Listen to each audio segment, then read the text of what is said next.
On se trouve dans la dernière palmeraie de la vallée d'Hydra, et peut-être aussi la plus belle. On s'apprête maintenant à pénétrer dans le désert, 5 à 6 jours pour aller à la grande dune hurlante. Mon père, pour moi, est une bibliothèque vivante qui incarne un monde plusieurs fois millénaire et qui risque de disparaître en cette fin de millénaire justement. Et j'ai ce sentiment fort que chaque fois je reviens, je puise pas assez de cette bibliothèque. Imagine qu'il y ait le feu à cette bibliothèque. Si tu devais sauver un seul livre, une seule idée, ce serait laquelle? Oui, je pense souvent à cette phrase qui est pour moi ce livre, je dirais, sacré, à sauver, qu'il m'a dit souvent, va apprendre ce qu'on n'a pas pu apprendre nous.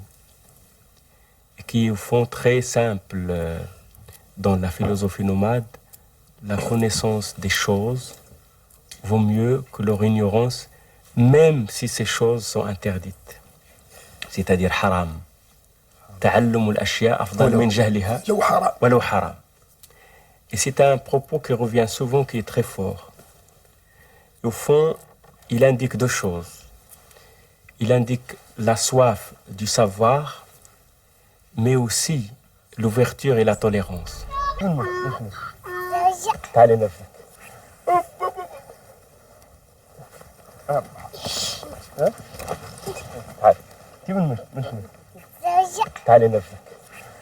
fait, cette petite fille-là, ça te rappelle quelque chose? T'as vécu ça, toi?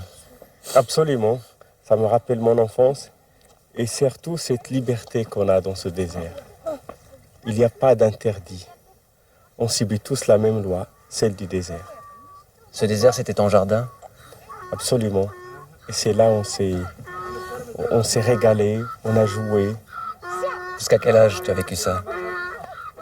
Tout au fond de mon adolescence, jusqu'à 10-12 ans. Et on allait à l'école à Hamid. On faisait 7-10 km pour aller à l'école. L'après-midi, on gardait les chèvres.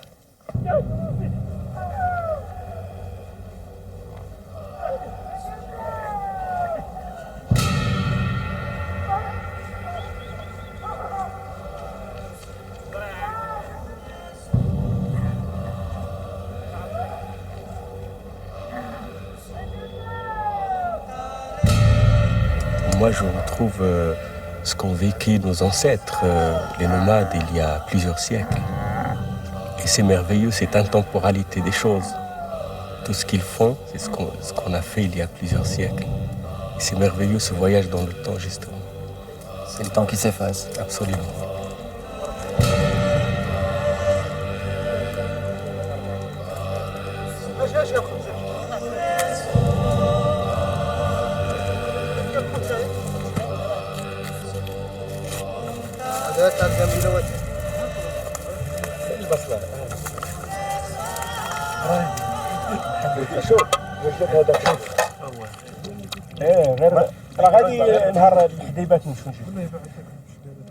Est-ce qu'il y a une loi dans le désert? Oui, une loi simple, c'est la loi du moindre effort inutile.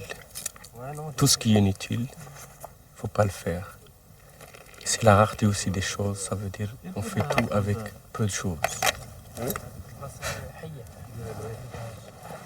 Cette rareté pour les nomades, d'abord, c'est une contrainte du désert. Il leur offre peu de choses. Et de ce peu de choses, ils doivent faire beaucoup.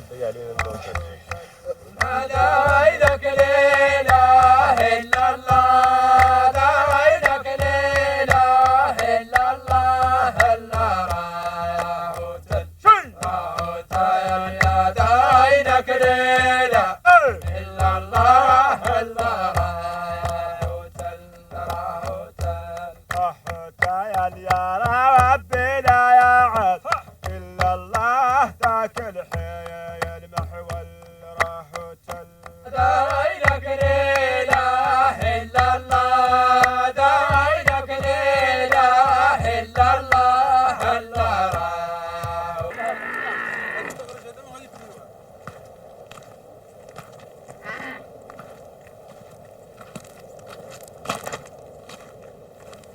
les saints ici vivaient en retraite. Donc il est enterré dans ce mausolée. Les saints respectaient ce désert et puis aussi ils incitaient les gens à le respecter. C'est le message qu'ils ont laissé. Et chaque fois que tu passes ici, tu viens te recueillir? Pas forcément venir faire des prosternations, parce que l'islam c'est aussi cette simplicité, cette unicité avec l'environnement, avec Dieu. Et ces saints ne demandent pas aux gens de prier, tout simplement de respecter ce désert et de comprendre que rien n'est figé, tout bouge, tout change. Comme d'ailleurs notre passage ici qui va être effacé par le sable.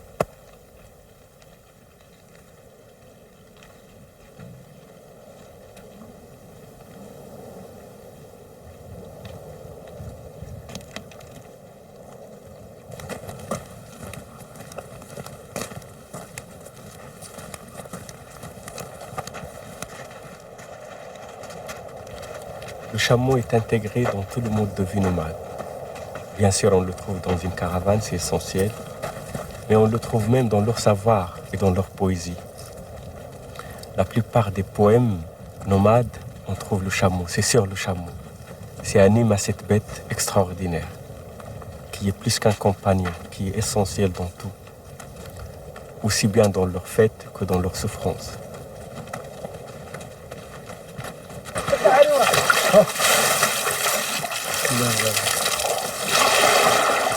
Ils ont une autonomie de combien de jours? En moyenne, une semaine, mais ils peuvent aller jusqu'à 2 semaines.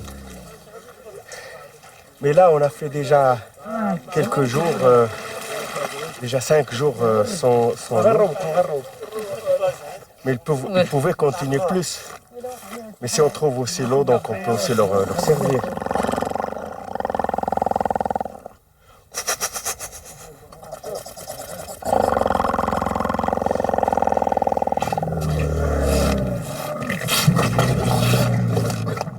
Le désir de la femelle. Et après quelques jours d'abstinence, il retrouve l'eau et la femme. Par contre, quand il trouve la nourriture, ou l'eau, ou la femme, il exprime son plaisir.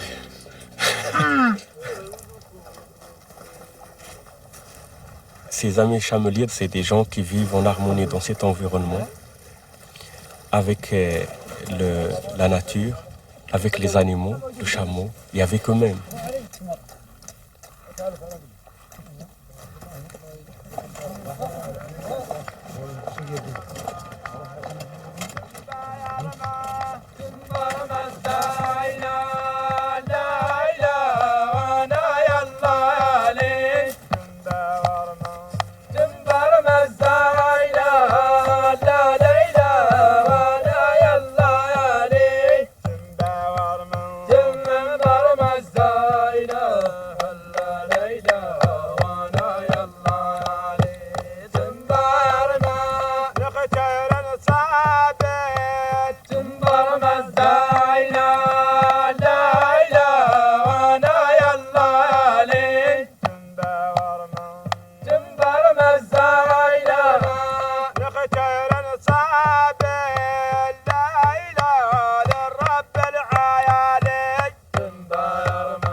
Chez les nomades, on ne fait rien pour, je dirais, pour plaire ou pour l'esthétique.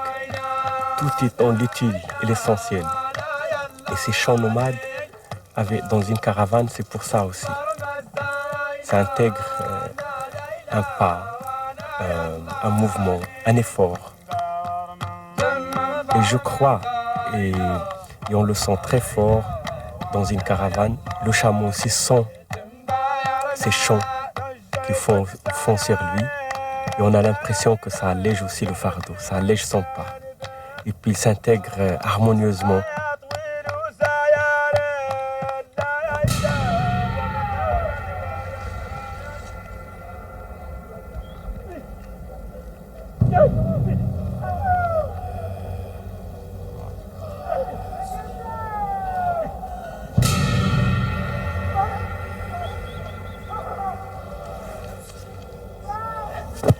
Hop, garde allez.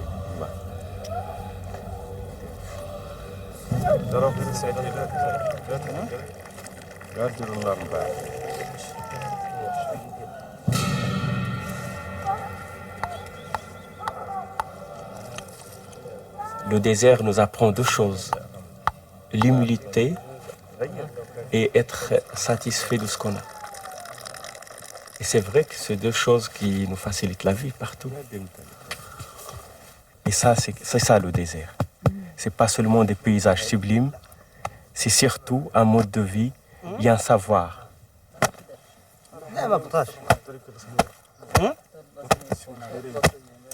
On retrouve ces gestes essentiels et simples et qui nous permettent de vivre dans le désert comme vivaient il y a peut-être plusieurs milliers d'années des gens comme nous.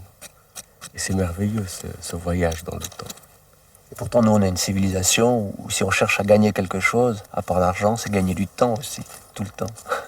Oui, mais c'est bien de se rappeler aussi qu'on peut se détacher de cette civilisation et justement vivre un peu en dehors du temps. C'est merveilleux, non? On parle beaucoup du mystère du désert, mais selon toi, c'est quoi ce mystère? Je peux le résumer par une richesse simple, c'est le savoir. Ici, il n'y a rien de matériel, et puis il n'y a pas de propriété, la notion de propriété n'existe pas. Il y a le savoir. Et le savoir, c'est une richesse qu'on partage. Et pour la partager, il faut la diffuser. Et je trouve très beau, les nomades utilisent aussi le terme irrigation. Un nomade dit « je me suis irrigué par un savoir, par quelqu'un ».